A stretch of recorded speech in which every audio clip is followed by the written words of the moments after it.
জিহাদ শব্দের অর্থ হচ্ছে শক্তি। এই শক্তি শুধু ওই শক্তি নয় যে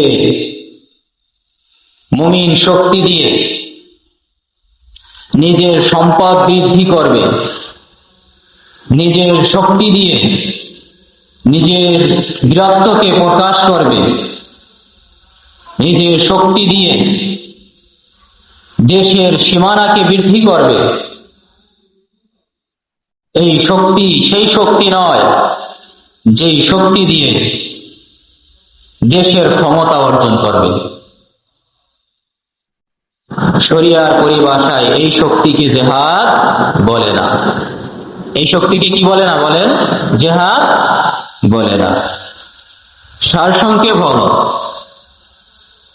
জিহাদ হলো ওই জিনিস, ওই বিষয়ের নাম মুমিন যেই শক্তি দিয়ে আল্লাহ রব্বুল আলামিনের বিধানের সম্মানকে, মর্যাদাকে এই জমিনের বুকে সমুন্নত করার জন্য নিজের শক্তিকে বিলীন করে দিবে। নিজের শক্তিকে কি করে দেবে? বলে বিলীন করে দেবে। এটার নামই হলো জিহাদ। শরিয়াতের পরিভাষায় এটা কি বলা হয়? জিহাদ বলা হয়। আর এইভাবে করে যারা শহীদ হয়ে যাবেন শুধুমাত্র রব্বুল আলামিনের বিধানকে সমুন্নত করার জন্য, যারা জীবন দিয়ে দিবেন, শুধুমাত্র তাদেরকেই শহীদ বলা হয়। তাদেরকে কি বলা হয়? বলেন, শহীদ বলা হয়। রাসূলুল্লাহ সাল্লাল্লাহু আলাইহি ওয়াসাল্লামের সাহাবী আল্লাহ রাসূল সাল্লাল্লাহু আলাইহি সাল্লাতু ওয়াসাল্লামের কাছে গিয়ে প্রশ্ন করলেন, ইয়া রাসূলুল্লাহ, ইয়া হাবিবাল্লাহ, অনেকেই তো অনেক রকম জিহাদ করে থাকেন। কেউ বা নিজের সম্পদ বৃদ্ধির জন্য জিহাদ করে থাকেন, কেউ বা ক্ষমতা অর্জন করার জন্য জিহাদ করে থাকেন, কেউ বা নিজের বীরত্ব অর্জনের জন্য জিহাদ করে থাকেন, কেউ বা দেশের সীমানা বৃদ্ধি করার জন্য জিহাদ করে থাকেন। তাহলে এর ভিতরে জিহাদ কোনটি, অর্থাৎ জিহাদ ফি সাবিলিল্লাহ কোনটি হবে? রাসূলুল্লাহ সাল্লাল্লাহু আলাইহি ওয়াসাল্লাম উত্তর দিলেন, মান কাতালা লিতাকুনা কালিমাতুল্লাহি হিয়াল উলিয়া ফাহুয়া ফি সাবিলিল্লাহ। আল্লাহ রাসূল সাল্লাল্লাহু আলাইহি ওয়াসাল্লাম বললেন, হে আমার সাহাবাগণ, তোমরা শুনে রেখো, যেই ব্যক্তি জিহাদ করেছে, যুদ্ধ করেছে, আল্লাহ রাব্বুল আলামিনের কালিমাকে সমুন্নত করার জন্য, মনে রাখবে সেটাই হলো জিহাদ ফি সাবিলিল্লাহ। সেটাই কি প্রকৃত জিহাদ। তাহলে আমরা কি বুঝলাম? যে দেশের জন্য যদি কেউ মৃত্যুবরণ করে সেটাও কি জিহাদ হবে না। যদি নিজের ক্ষমতা প্রকাশের জন্য জিহাদ করে সেটাও জিহাদ বলে গণ্য হবে না। দেশের রাষ্ট্রীয় ক্ষমতা অর্জনের জন্য জিহাদ করলেও সেটাও কি হবে না? জিহাদ হবে না। তাহলে জিহাদ হবে তখনই যখন রব্বুল আলামিনের কালিমা, রব্বুল আলামিনের বিধানকে রব্বুল আলামিনের জমিনে সমুন্নত করার জন্য নিজের শক্তিকে ব্যয় করে দিবে, বানিয়ে করে দিবে, তখনই ওই শক্তি রব্বুল আলামিনের কাছে জিহাদ বলে গণ্য হবে। কোন এক যুদ্ধে রাসূলুল্লাহ সাল্লাল্লাহু আলাইহি ওয়াসাল্লামের সাথে মুনাফিক শ্রেণীর বিতর্ক হলো, যুদ্ধ হলো। ওই যুদ্ধের ময়দানে রাসূলুল্লাহ সাল্লাল্লাহু আলাইহি ওয়াসাল্লামের সাথে সাহাবায়ে কিরাম অংশগ্রহণ করলেন। সাহাবায়ে কিরামের ভিতরে একজন মুনাফিক ছিল। কি ছিল বলেন? একজন মুনাফিক ছিল। ওই মুনাফিকের নাম ছিল কুজমান। কি নাম ছিল বলেন? কুজমান। এই কুজমান ওই যুদ্ধের ময়দানে যখন মুনাফিকদের সাথে, যখন মুশরিকদের সাথে রাসূলুল্লাহ সাল্লাল্লাহু আলাইহি ওয়াসাল্লামের মোকাবেলা হলো, ওই মোকাবেলায় তুমুল শক্তি দিয়ে, তুমুল ভাবে নিজের শক্তি দিয়ে, নিজের ক্ষমতা দিয়ে, পাওয়ার দেখিয়ে মুনাফিকদের বিরুদ্ধে যুদ্ধ করল। কাদের পক্ষ হয়ে? মুসলমানদের পক্ষ হয়ে, রাসূলুল্লাহ সাল্লাল্লাহু আলাইহি ওয়াসাল্লামের পক্ষ হয়ে যুদ্ধ করল। যুদ্ধের ময়দানে যখন বিজয় লাভ করল, সাহাবী গিয়ে আল্লাহ রাসূল সাল্লাল্লাহু আলাইহি ওয়াসাল্লামকে জানালেন, ইয়া রাসূলুল্লাহ, ইয়া হাবিবাল্লাহ, আমরা যত যুদ্ধের ময়দানে কাজ করেছি, আমরা যত শক্তি দিয়েছি তার থেকে অনেক বেশি শক্তি, অনেক বেশি কাজ করেছে অমুকে, অনেক বেশি শক্ত দিয়েছে এই কুজমান।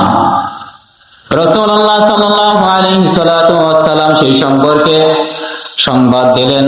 আল্লাহ রাসূল সাল্লাল্লাহু আলাইহি ওয়াসাল্লাম জানিয়ে দিলেন, ইন্নাহু আহলুন নার, জেনে রাখো এই ব্যক্তি জাহান্নামী। এই ব্যক্তি কি বলেন? জাহান্নামী। আমাদের সমাজে এক শ্রেণীর মানুষ আছে, মুখে মধু অন্তরে বিষ। কি বলেন, আছে কিনা? আমাদের সমাজে এরকম এক শ্রেণীর মানুষ আছে যাদের মুখে মধু অন্তরে বিষ। এই শ্রেণীর মানুষকে চিহ্নিত করতে হবে। এই শ্রেণীর মানুষকে চিহ্নিত করে তারপর সমাজে বসবাস করা আপনার আমার দায়িত্ব, ঠিক কিনা? নতুবা আমি আপনার আমার ভালো মন্দের কথাগুলো গিয়ে যদি তাদের সাথে প্রকাশ করি, দেখবেন ওই ব্যক্তি কোনো না কোনো এক সময় আপনার আমার সাথে এখন খুব ভালো সম্পর্ক, এই সম্পর্ক কিন্তু আসলে মন থেকে সম্পর্ক নয়। এই সম্পর্ক হলো আপনার আমার সাথে বেঈমানি করার সম্পর্ক। কি করার সম্পর্ক? বেঈমানি করার সম্পর্ক। এই জন্য এই দিক থেকে আমাদের সাবধান হতে হবে যেন এই মুনাফিক শ্রেণীর লোকেরা আপনার আমার সরল সহজ মনটাকে ধোঁকা দিতে না পারে।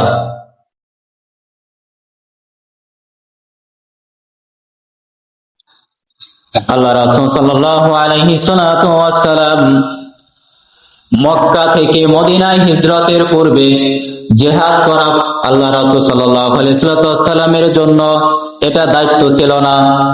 রব্বুল আলামিনের পক্ষ থেকে আদেশও ছিল না, কোনো হুকুম ছিল না। এজন্য যুদ্ধ করতে পারেননি, জিহাদ করতে পারেননি। শুধুমাত্র ধৈর্য ধারণ করেছেন। কি করেছেন বলেন? ধৈর্য ধারণ করেছেন। আল্লাহ রব্বুল আলামিন হাজারো যখন অত্যাচার, অনাচার, জুলুম, নির্যাতন চলতেছিল রাসূলুল্লাহ সাল্লাল্লাহু আলাইহি ওয়াসাল্লামের উপর এবং সাহাবায়ে কিরামের উপর, ওই মুহূর্তেও আল্লাহ রব্বুল আলামিন কিন্তু জিহাদের আদেশ দেননি। অর্থাৎ মক্কায় থাকা অবস্থায় অর্থাৎ হিজরতের পূর্বে জিহাদ কি রাসূল সাল্লাল্লাহু আলাইহি ওয়াসাল্লামের উপর এই আদেশ ছিল না। জিহাদের আদেশ কি ছিল না, শুধুমাত্র ধৈর্যের বাণী ছিল, ধৈর্যের বাণী।